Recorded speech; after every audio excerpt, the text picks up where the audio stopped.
Hello dear students, today we will start stress strain curve for tile material. In a previous lecture, we have already understand stress, strain, Hooke's law and mechanical properties of material. So those who have not attended previous lectures, please go to that lectures and come to join this lecture because many of the terms would be used from previous lecture to understand this lecture. So let's start. In designing various parts of machine, it is necessary to know how material will function in service. For this, certain characteristics of the material should be known. The mechanical properties mostly used in mechanical engineering practice are commonly determined by standard tensile test.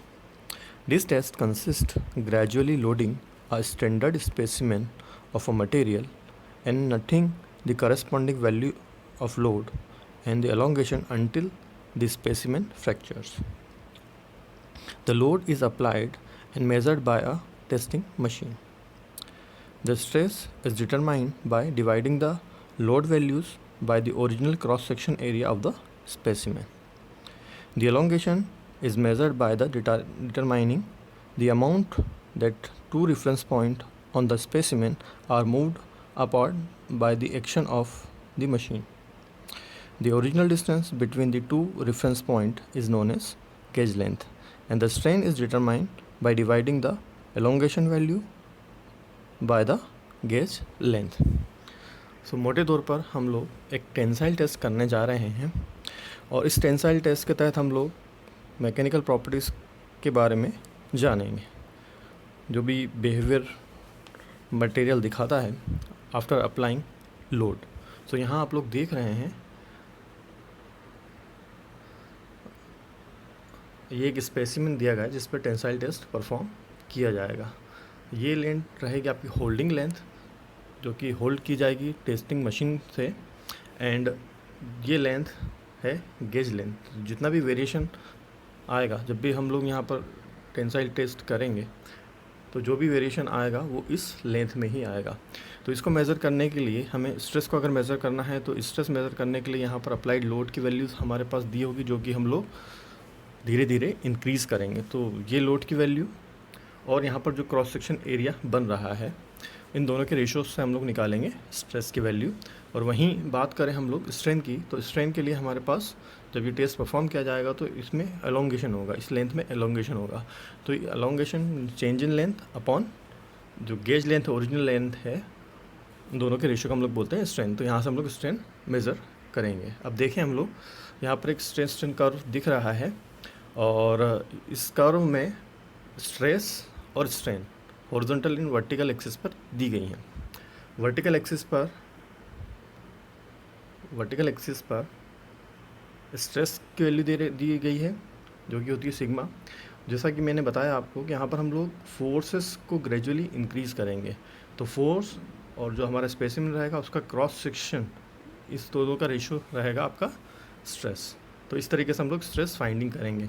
But जब ये curve हम लोग plot करेंगे तो यहाँ पर ध्यान रहे कि टेक्सटाइल टेस्टिंग मशीन पर एक फोर्स ग्रेजुअली फोर्स अप्लाई किया जाएगा जिससे स्ट्रेस डेवलप होगी. वहीं हम बात करें अगर हॉरिजॉन्टल एक्सिस पर, तो हॉरिजॉन्टल एक्सिस पर वैल्यूज रहेगी स्ट्रेन की जो कि होती है change in length upon original length.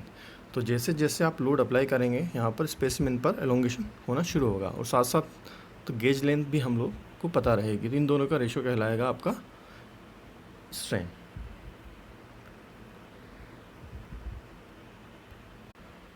So look this origin point. Initially हम लोगों ने कोई लोड अप्लाई किया है. Now we see from the diagram that from origin to A, this origin to A, this point is a straight line which represent the stress is directly proportional to the strain. Beyond this A, the curve slightly deviates from this straight line. It is obvious that the Hooke's law holds up to the point A and it is known as proportional limit. So जैसा हम लोग यहाँ देख रहे हैं, origin से लेकर ए तक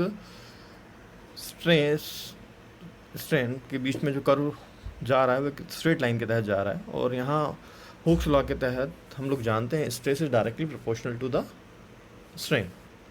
तो जिस रेट में हम लोग फोर्स अप्लाई कर रहे हैं उसी रेट में यहाँ पर डिफॉर्मेशन मिल रहा है. तो stress is directly proportional to the strain. We can say after point A B there are some variation. यहाँ पर कुछ वेरिएशन हम लोगों को दिख रहा है. तो हम ये कह सकते हैं कि हुक्स लॉ जो अच्छे से होल्ड कर रहा है वो पॉइंट ए तक ही है, जो कि ओरिजिन से शुरू हो रहा है और ए तक जा रहा है.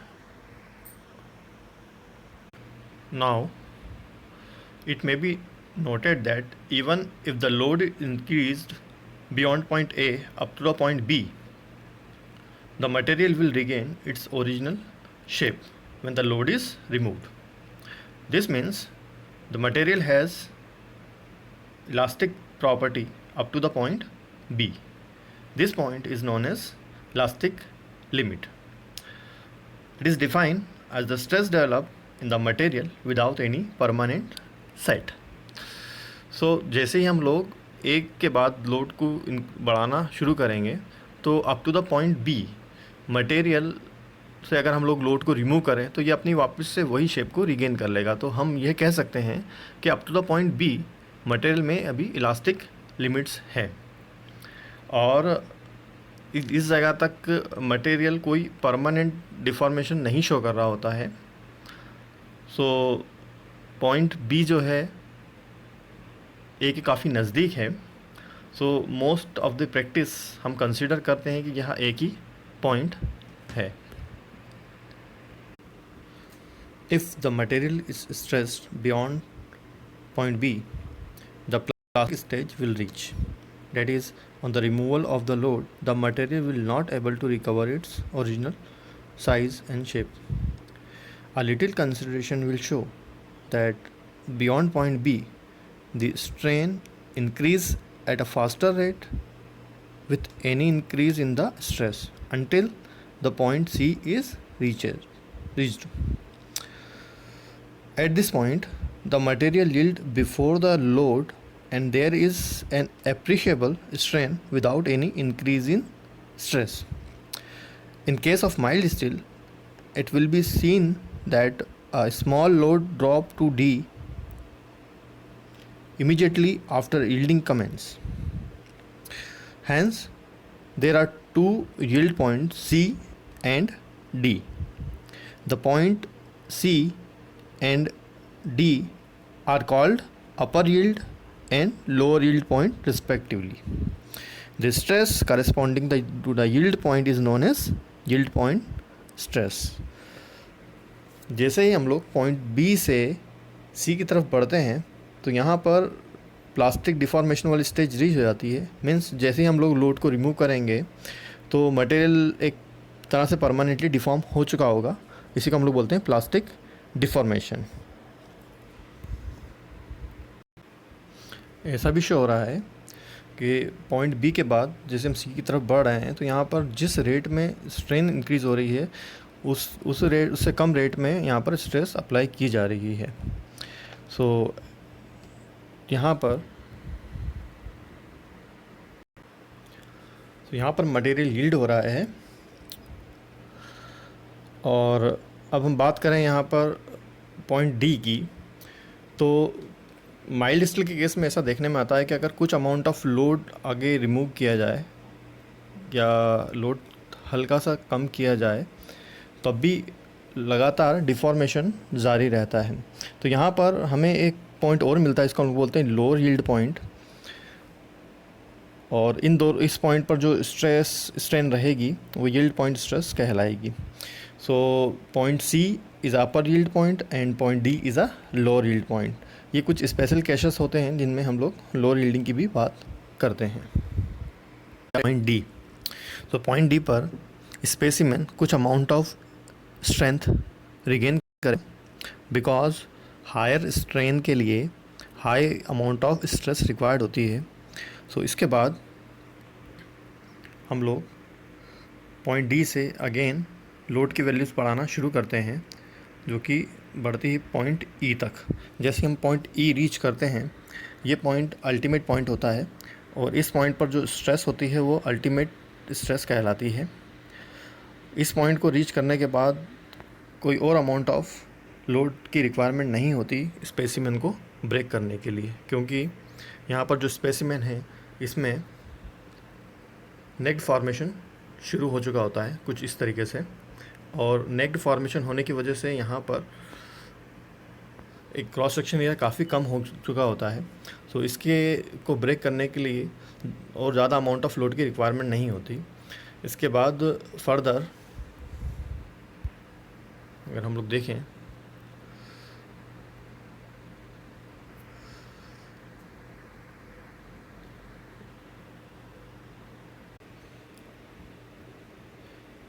तो हमें पॉइंट एफ मिलता है जहाँ पर ब्रेकिंग होगी। एक बार फिर से मैं बोलता हूँ कि after the specimen has reached the ultimate stress, a neck is formed which decreases the cross section area of the specimen, जैसा कि फिगर में शो हो रहा था इससे पहले वाले फिगर में। अ little consideration will show that जो लोड है वो कम लोड रिक्वायर्ड है स्पेसिमेन को ब्रेक करने के लिए। तो हम लोग यहाँ पर लोड को रिड्यूस करेंगे, जब तक रिड्यूस करेंगे जब तक कि हमें ब्रेकिंग पॉइंट ना मिल जाए, जो मिलेगा हमें पॉइंट एफ पर। तो इस एफ पॉइंट पर जो स्ट्रेस रिक्वायर्ड है उस स्ट्रेस को हम लोग बोलेंगे ब्रेकिंग स्ट्रेस, और जो लोड रिक्वायर्ड है उसको हम लोग बोलेंगे ब्रेकिंग लोड। सो ये पॉइंट है हमारा ब्रेकिंग पॉइंट। सो ब्रेकिंग स्ट्रेस कहीं ना कहीं हमें मिसलीड करता है, क्योंकि पॉइंट ई पर स्ट्रेस ज़्यादा है और पॉइंट एफ पर स्ट्रेस कम है, और पॉइंट एफ पर ही हमें ब्रेकिंग मिल रहा है। जैसा कि हम लोग जानते हैं कि at point E necked formation शुरू हो जाता है, और नेक्ड फॉर्मेशन के बाद ही ब्रेकिंग होती है। सो पॉइंट यहाँ पर एक कॉन्सेप्ट जानना ज़रूरी हो जाता है, जो है true stress strain. So true stress represent कर रहा होता है वेयरिंग एरिया को, जैसे इट इज़। तो जब ट्रू स्ट्रेस स्ट्रेन की बात की जाए तो यहाँ पर जो लगातार एरिया जो रिड्यूस हो रहा था वो एरिया यहाँ पर लिया जाता है in case of true stress. वहीं अगर हम लोग इंजीनियरिंग स्ट्रेस की बात करें तो इंजीनियरिंग स्ट्रेस में हमारा जो एरिया है वो ओरिजिनल एरिया लिया जाता है, जो पूरे इंटायर क्रॉस सेक्शन के लिए होता है। सो यहाँ पर जो स्ट्रेस है इन्वर्सली प्रोपोर्शनल होती है एरिया के। सो हम ये कह सकते हैं कि एरिया लगातार रिड्यूस हो रहा है तो स्ट्रेस की वैल्यू यहाँ पर स्ट्रेस की वैल्यू क्या होगी, लगातार बढ़ेगी।